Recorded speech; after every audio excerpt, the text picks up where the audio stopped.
Good morning, నేను రాధిక. మరి ఈ రోజు రెండు తెలుగు రాష్ట్రాల్లో ఏం జరుగుతుంది, వివిధ దినపత్రికల్లో ఉన్నటువంటి ప్రధాన అంశాలు ఏంటి చూద్దాం. ముందుగా మనము ఆంధ్రప్రదేశ్ ఈనాడు చూసుకుంటే దివ్యాంగులకు ఇంద్రధనస్సు, ఆర్టీసీ బస్సుల్లో ఉచిత ప్రయాణం, రాయితీ రుణ పథకం పునరుద్ధరణ, బహుళ అంతస్తుల గృహ నిర్మాణ ప్రాజెక్టుల్లో గ్రౌండ్ ఫ్లోర్ కేటాయింపు. అయితే వెనికిడి లోపం వారికి బాపట్లలో ప్రత్యేక డిగ్రీ కళాశాల అంటూ ఇక్కడ చంద్రబాబు దివ్యాంగులకు ఇంద్రధనస్సు లాంటి ఆర్టీసీ బస్సులో ఉచిత ప్రయాణం ఇచ్చాము, రాయితీ రుణ పథకం పునరుద్ధరణ చేస్తున్నామంటూ ఇక్కడ చెప్తున్నటువంటి విషయాన్ని మెయిన్ హెడ్లైన్ గా మనం చూస్తున్నాము. నెక్స్ట్, పౌర అణు ఇంధన రంగంలో మరింత సహకారం, కొత్త ఒప్పందం కుదుర్చుకోనున్న భారత్ రష్యా, నేడు పుతిన్ రాక, మోదీతో రేపు శిఖరాగ్ర సమావేశం. అయితే భారత్ రష్యా మధ్య ఒక అణు ఒప్పందానికి సంబంధించి చర్చలు జరగబోతున్నాయి. కొత్త ఒప్పందం అనేది జరగబోతుంది రష్యాకి భారత్ కి మధ్య. ఏది మన అణు ఇంధన రంగంలో ఈ ఒప్పందాలు జరగబోతున్నాయి. నేడు రష్యా ప్రధాని ఇక్కడికి రాబోతున్నారు, మోదీతో చర్చ జరగబోతున్నారు. నెక్స్ట్ వార్తకి వెళ్ళినట్లయితే అమరావతికి చట్టబద్ధత, రాష్ట్ర విభజన చట్టం 2014కు సవరణ, న్యాయశాఖ ఆమోద ముద్ర, కేంద్ర మంత్రివర్గ ఆమోదం తర్వాత పార్లమెంటు ముందుకు వస్తుంది అనే విషయాన్ని మనం ఇక్కడ చూస్తున్నాం. అమరావతికి చట్టబద్ధతకు సంబంధించి రాష్ట్ర విభజన జరగబోతుంది. చట్టం 2014కు సవరణ జరగబోతుంది, న్యాయశాఖ ఆమోద ముద్ర వేయబోతుంది అనే విషయాన్ని మనం ఇక్కడ చూస్తున్నాము. ఆంధ్రప్రదేశ్ రాజధానిగా అమరావతికి చట్టబద్ధత కల్పించే ప్రక్రియ మొదలవుతుందని చెప్పవచ్చు. ఇక్కడ ఏపీ రాష్ట్ర విభజన చట్టంలోని 5/2కి సవరణ చేసేందుకు కేంద్రం కొద్ది రోజుల కిందటే చర్యలు ప్రారంభించిందనే విషయం మనకు అందరికీ తెలుసు. సో మరి ఈ విషయాన్ని ఇక్కడ చూస్తున్నాం. నెక్స్ట్ వార్త చూసుకున్నట్లయితే జనసేన పంచసూత్ర అంటూ ఒక వార్తను చూస్తున్నాం. పంచాయతీ నుంచి లోక్సభ స్థానం వరకు 5 సభ్యులతో కమిటీ లేచినట్టుగా తెలుస్తోంది. అలాగే ఒకరు లేదా ఇద్దరు వీర మహిళలకు స్థానం ఇస్తట్టుగా అర్థమవుతోంది మనకి. పార్టీ నిర్మాణము, ఆయా ప్రాంతాల అభివృద్ధిలో భాగస్వామ్యం అంటూ అలాగే అధ్యక్షుడు పవన్ కళ్యాణ్ నిర్దేశం చేసినటువంటి విషయాన్ని మనం చూస్తున్నాము. జనసేన నాయకులు శ్రేణులు పంచాయతీ నుంచి పార్లమెంట్ వరకు అభివృద్ధిలో భాగస్వాములు కావాలి అంటూ జనసేన అధినేత చెప్తున్నటువంటి విషయాన్ని మనం ఇక్కడ చూస్తున్నాం. పంచాయతీ నుంచి లోక్సభ వరకు 5 సభ్యులతో కమిటీలు వేస్తామనే విషయాన్ని ఇక్కడ అర్థమవుతుంది.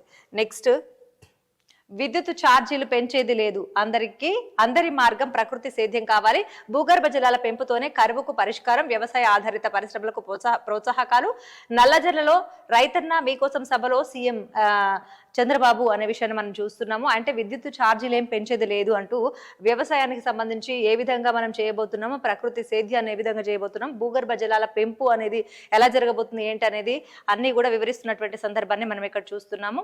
నెక్స్ట్, మద్యం లంచాల సొమ్ము మనీ లాండరింగ్ చేసింది పల్గొట్ట సోదరులే అంటూ ఇక్కడ ఒక హెడ్లైన్ చూస్తున్నాం. అప్పట్లో వారిని సంప్రదించిన ఏపీకి చెందిన రాజకీయ నాయకులు, పలుకుబడి గల వ్యక్తులు వాళ్ళని సంప్రదించారు అనే విషయాన్ని మనం ఇక్కడ చూస్తున్నాం. 100 కోట్లు రూటింగ్ చేయాలని ఆదేశము, అలాగే ప్రతిగా 4% కమిషన్, అందులో 0.25% అనిల్ చోక్రాకి చెందిందనే విషయం చూస్తున్నాం. అలాగే ముంబై వ్యాపారి రోనక్ రిమాండ్ రిపోర్ట్ లో సిట్ అనేది వెల్లడించిన విషయాన్ని మనం ఇక్కడ చూస్తున్నాం.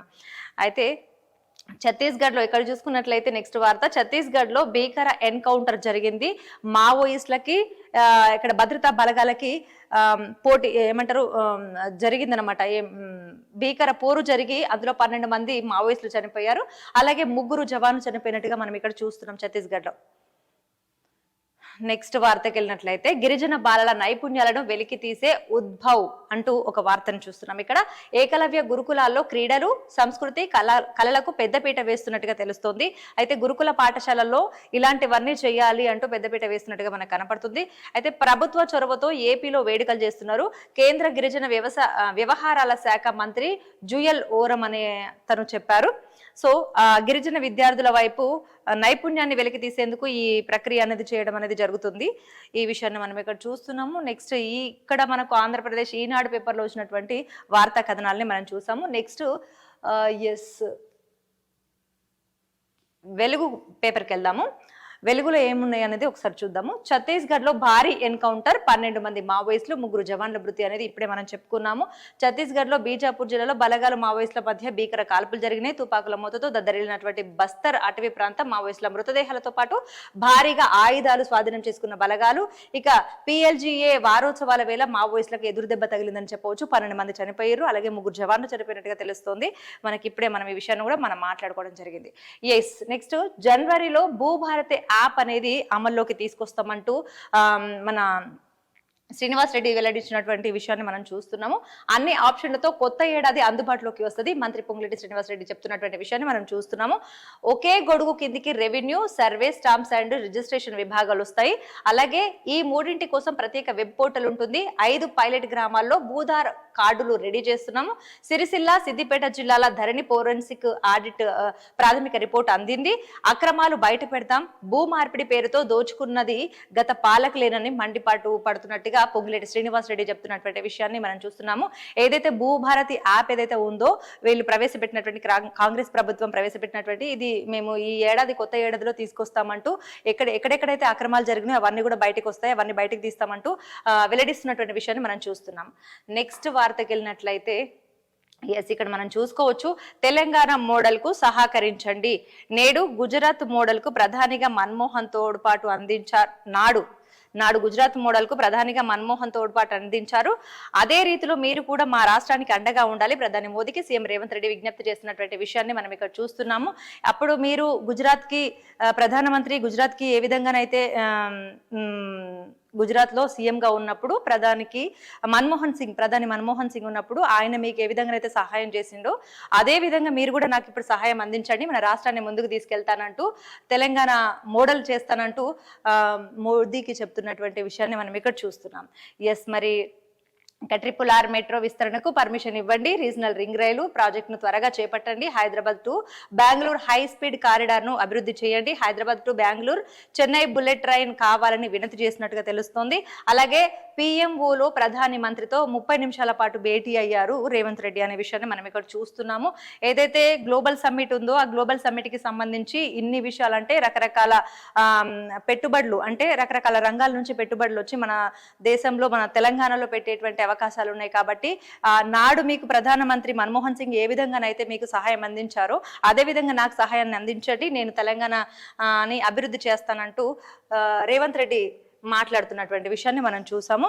నెక్స్ట్ వార్తకి వెళ్ళినట్లయితే త్వరలో 40,000 ఉద్యోగాలు భర్తీ చేస్తాను అంటూ ఇక్కడ రేవంత్ రెడ్డి చెప్తున్నటువంటి విషయాన్ని మనం చూస్తున్నాం. మొదటి ఏడాదిలోనే 60,000 జాబులు ఇచ్చినము సీఎం రేవంత్ రెడ్డి. 2.5 ఏండ్ల పాలన పూర్తయ్యేసరికి 1,00,000 ఉద్యోగాలు భర్తీ చేస్తాము. రైతులను రుణ విముక్తులను చేసినాం. అన్నదాతల కోసమే 1,00,000 కోట్లు ఖర్చు చేసినాం. ఆడబిడ్డలను ఆర్టీసీ బస్సులకు యజమానులను చేసినాం.